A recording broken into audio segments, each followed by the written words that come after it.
Channel पर लगी और भी खबरों को देखने के लिए चैनल को सब्सक्राइब करें, बेल आइकन दबाएं, वीडियो को लाइक और शेयर जरूर करें। धन्यवाद।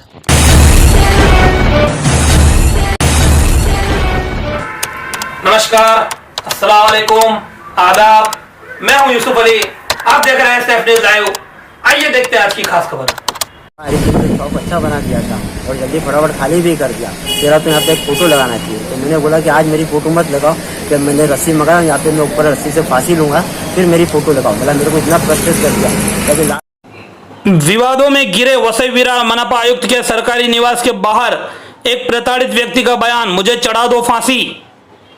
वसई विरार मनपा के आयुक्त गंगाधरन देवराजन ने जब से मनपा में कदम रखा है, विवाद है कि उनका पीछा छोड़ने को तैयार ही नहीं है। वैसे तो अब तक कई विवाद सामने आ चुके हैं, जिसमें कामगारों को काम से निकाल देना हो, या मनपा में पैसों की कमी का बहाना बनाकर कोरोना मरीजों से नाश्ते व भोजन का पैसा वसूलना हो, या एक महिला कामगार को अपने निवास स्थल पर निजी कार्य करवाना हो, या जनप्रतिनिधियों की बात नहीं मानते हुए मनमाने फैसले लेना हो, जिसके लिए बाकायदा मनपा महापौर द्वारा सार्वजनिक रूप से स्वीकार किया जाना, सभी बातें एक नए विवाद को जन्म देती दिख रही है। इन सभी मामलों के अलावा एक मामला माननीय न्यायालय के आदेश की अवहेलना का भी सामने आया है। दरअसल मामला जुड़ा हुआ है आयुक्त के सरकारी निवास से ज्ञात हो वसई दीनदयाल नगर में मनपा की जगह अपनी जगह है, जिसको मनपा ने कई सालों से किराए पर दी हुई थी। वहां अभी आयुक्त के आने के बाद आयुक्त के सरकारी निवास बनाए जाने का निर्णय लिया गया, जिसके चलते मनपा ने किराएदारों को जगह खाली कराने का नोटिस जारी कर कुछ ही दिनों में जबरन खाली करवा दिया और वहां निर्माण कार्य शुरू कर दिया गया। जिसके बाद किराएदारों में से एक आरिफ नामक व्यक्ति ने इस निर्णय को माननीय न्यायालय में चैलेंज करते हुए न्यायालय से स्टे ऑर्डर की मांग की, जिसको स्वीकृत कर वसई न्यायालय ने पिछले महीने ही स्टे ऑर्डर जारी कर दिया। उसके बाद भी आयुक्त द्वारा निर्माण कार्य रोका नहीं गया, बल्कि पहले से अधिक गति से कार्य किया गया, जो अपने आप में माननीय न्यायालय के आदेश की अवहेलना कहा जा सकता है। उसके बाद प्रार्थी आरिफ ने फिर न्यायालय में अवमानना की याचिका दायर की, जो फिलहाल विचारणीय है। इतना सब घटित होने के बाद भी जारी बांधकाम नहीं रुका, तो बांधकाम को रुकवाने याचिकाकर्ता आरिफ ने आज एक निवेदन वसई मनिकपुर पुलिस थाने में दिया, जिस पर पुलिस थाने ने निवेदन तो ले लिया, लेकिन शिकायत लेने से मना कर दिया। पुलिस में निवेदन देने के बाद मीडिया से बात करते हुए याचिकाकर्ता आरिफ ने बेहद भावुकता में बयान देते हुए आत्महत्या कर लेने तक की बात कही। वहीं क्षेत्र के एक समाज सेवक एडवोकेट जहीर शेख ने भी आयुक्त को हाड़े हाथों लेते हुए तीव्र विरोध दर्शाया एवं कल से आयुक्त के निवास के बाहर उपोषण करने की चेतावनी दी। आगे वीडियो में देखिए दोनों का बयान। Bureau report, safe news live. Sir, आपका नाम क्या है और आपको क्या परेशानी बताइए? आरिफ मूसा चुनाव मेरा नाम है। मेरा नाम, कंपनी का नाम आरिफ आर्ट के नाम से मैं इस एरिया में वसई तालुका में तकरीबन कम से 15 से 20 साल से काम करता हूँ। हर पार्टी के मैं काम करता हूँ और सबका मेरे से रिलेशन अच्छा है। और यहाँ पर मेरा एग्रीमेंट हुआ था कॉर्पोरेशन से, और कॉर्पोरेशन एग्रीमेंट में जो 16 नंबर का कॉलम में लिखा गया था कि 1 महीने के नोटिस के अंदर कभी भी नगर पालिका की जरूरत होगी तो आपको खाली करना पड़ेगा। लेकिन वो नोटिस पहला मेरे को 1 महीने की दी गया अचानक से, और उसके बाद में नोटिस मिलने के बाद में मैं सहायक गिलसन गोंसाल्विस से मिला। उनसे जाने के बाद में बात किया कि भाई ये क्या है, तो भाई साहब ने खाली करने को बोला। तो मैंने बोला एक काम करो, साहब से हमारे को मिलने का मौका दो, ताकि हम पूछते कि अभी लॉकडाउन की पोजीशन है, यहाँ पे कुछ हालात नहीं है, मैं किधर जाऊँगा। यहाँ पर तो खाली करना है मेरे को, मैं मानता हूँ, लेकिन खाली करूँगा तो मेरे धंधे पे भी असर होगा और यहाँ पे कोई लेबर नहीं मिले, मैं सब सामान लेके दूसरी जगह कहाँ दूँगा। तो उन्होंने कहा कि आप देखो साहब किससे मिलना नहीं चाहते हैं, और उन्हें फिर उसके बाद में मुझे ताबड़तोड़ दूसरे दिन ही 3 दिन की नोटिस भेजी। 3 दिन की नोटिस में लिखा गया कि आपकी जो 1 महीने की नोटिस दी थी वो कैंसिल की जा रही है, क्योंकि हमने देखा कि आपका एग्रीमेंट खत्म हो चुका है। तो एग्रीमेंट जब मेरा खत्म हो गया था 2016 में, उनका कहना है खत्म हुआ, लेकिन उसके बाद में भी कॉर्पोरेशन ने मेरे से भाड़ा तो आज तक लिया। जब मेरा एग्रीमेंट खत्म हो गया तो मेरे से भाड़ा फिर क्यों लिया? वो टाइम पे मुझे क्या कि मेरे बाजू में जो दूसरे भी 2-3 गाले थे, सबसे भाड़ा लिया है और फिर खाली करा दिया। तो एक सवाल तो ये उठता है इसमें कि अगर एग्रीमेंट खत्म हो गया था, जैसा कॉर्पोरेशन बोल रही है, हाँ, और भाड़ा लिया जा रहा था, तो भाड़ा वो किस अकाउंट में जा रहा था? वो मेरे से जो लोग रेंट के हिसाब से लेते कि जगह का रेंट है, और मेरे को रिसीव दिए हुए के बाद गाला नंबर 3 का भाड़े तत्व और इतना भाड़े को वसूली। अच्छा, अभी आपने जब आपका ये खाली करवाया तब कोर्ट में एक पिटीशन दायर किया था, हाँ, स्टे के लिए, हाँ, उस पर क्या हुआ? वो स्टे आने के बाद में भी इनका काम चालू है। कोई मेरे स्टे दिया कोर्ट ने आपको? हाँ, कोर्ट में स्टे दिया। हैंड टू हैंड जाके मैंने कॉर्पोरेशन में भी देख के आया कि भाई आपके खिलाफ स्टे आया। पहली बात तो स्टे की कॉपी कोई लेने को तैयार नहीं था। मेरे को बहुत पूरा दिन परेशान किया, कोई इन्वर्ट करके नहीं दे रहा था। फिर मेरे एडवोकेट ने बात किया, तब जा करके उन्होंने मेरे से वो लिया कॉपी, और उसके बाद में भी काम चालू। मैंने 15 तारीख के दिन कंप्लेंट किया था, 15 मई को, और मेरे को 17 मई को स्टे मिल गया। लेकिन फिर भी आज हो गया पूरा 1 महीना, फिर भी इनका एक काम जरा भी रुका नहीं और काम चालू है। फिर उसके बाद में फिर से आपने फिर हम लोग ने कोर्ट कंटेम्प्ट फाइल कोर्ट में किया।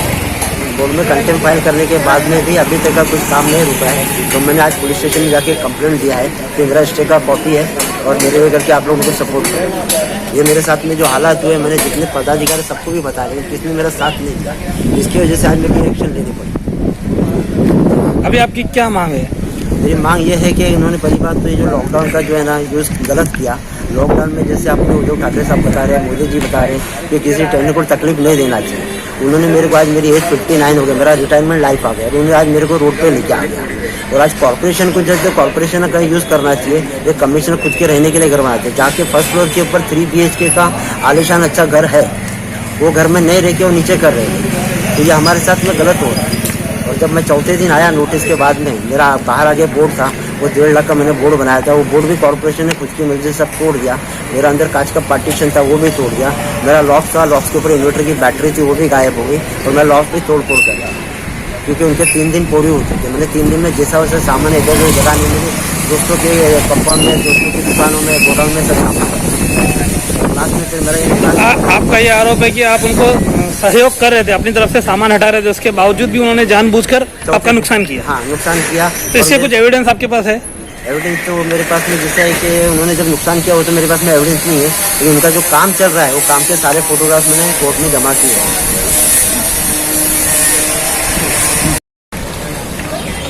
यही सर क्या विषय है कि आप आरिफ भाई के साथ खड़े और क्या मुद्दा है, क्या कहेंगे?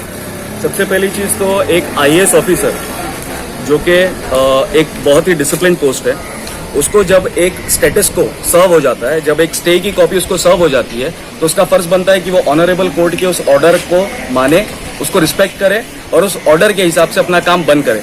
जबकि आप साफ तौर पे देख सकते हैं कि आज स्टे आने का 1 महीना हो चुका है। यहाँ पे रेती का काम चालू है, यहाँ पे लोग मजदूर खड़े हैं, बांध काम जोरों में है, खाली सामने का दरवाजा बंद करके काम कर रहे हैं। मतलब एक आयुक्त होकर भी, ये हमारे गंगाधरन डी साहब एक आयुक्त होने के बावजूद भी कोर्ट के ऑर्डर का पालन नहीं कर रहे, और ये सबसे बड़ी बात है। और ये मुद्दा सिर्फ यहाँ पे नहीं, ये मुद्दा अब हम यहाँ कल से तो हम लोग उपोषण पे बैठ ही रहे हैं इस मुद्दे पर, और यही सामने ही बैठेंगे इनके।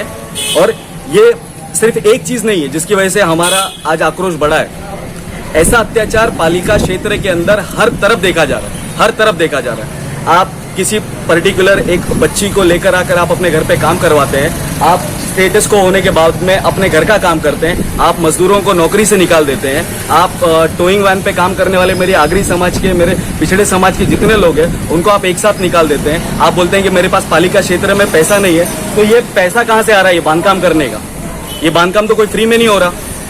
तो यही हमारे मुद्दे हैं कि अत्याचार का लेवल देखिए आप, कि कोविड-19 जैसी वबा फैली हुई है, वायरस फैला हुआ है। इस वायरस के दौरान किसी व्यक्ति को जब महाराष्ट्र शासन खुद बोल रहा है कि आप अपने टेनेंट्स को ना निकालें, उस दौरान एक IAS ऑफिसर खुद अपने पर्सनल इंटरेस्ट के लिए आरिफ भाई को निकाल देता है, आरिफ भाई को नोटिस सर्व कर देता है। और कोरोना के इस दौर में फर्स्ट या सेकेंड वीक ऑफ कोरोना में उन्होंने इनको नोटिस सर्व की, और उस दौरान जबकि कहीं पर भी शॉप्स मिलना नामुमकिन सी बात है, उनके बिजनेस को इससे बहुत बड़ा सेटबैक हो सकता है। इन सारी चीजों को एक IAS ऑफिसर जानने के बावजूद भी अगर नोटिस सर्व करता है तो एक पर्सनल इंटरेस्ट है और कुछ नहीं। तो दूसरा मेरा बोलने का मुद्दा ऐसा है कि जब मैंने 3 दिन की नोटिस दी गई और मैंने 2 दिन तक का जब काम किया, तो नगर पालिका ओवरसियर इंजीनियर लाड और चौधरी यहाँ पे आए थे। उन्होंने देखा मेरे को, बोले वाह अरे तुमने शॉप अच्छा बना दिया था और जल्दी फटाफट खाली भी कर दिया, तेरा तो यहाँ पे एक फ़ोटो लगाना चाहिए। तो मैंने बोला कि आज मेरी फ़ोटो मत लगाओ, कि मैंने रस्सी मंगाया, यहाँ पे मैं ऊपर रस्सी से फांसी लूँगा, फिर मेरी फ़ोटो लगाओ। बोला मेरे को इतना फ्रस्ट्रेट कर दिया, क्योंकि लास्ट साहब ने मेरे गले में हाथ डाल के मुझे समझाया कि आज तो टेंशन मत ले, कुछ ना कुछ रास्ता निकल जाएगा, तो कोई दूसरी जगह नहीं तो दी जाएगी। तो मैं उन्होंने नहीं समझा था, तो मैं आज फांसी लेके मैं अपने आत्महत्या की सुसाइड भी कर आज पालिका क्षेत्र में महानगर पालिका के आयुक्तालय के नीचे, महानगर पालिका के महाअधिकारी जहाँ पे रहते हैं उनके निवास स्थान के नीचे एक आदमी पर जब इतना बड़ा अत्याचार हो रहा है और वो आदमी मरने को तैयार है, तो आप समझ सकते हैं कि वसई विरार शहर महानगर पालिका किस दिशा में जा रही है।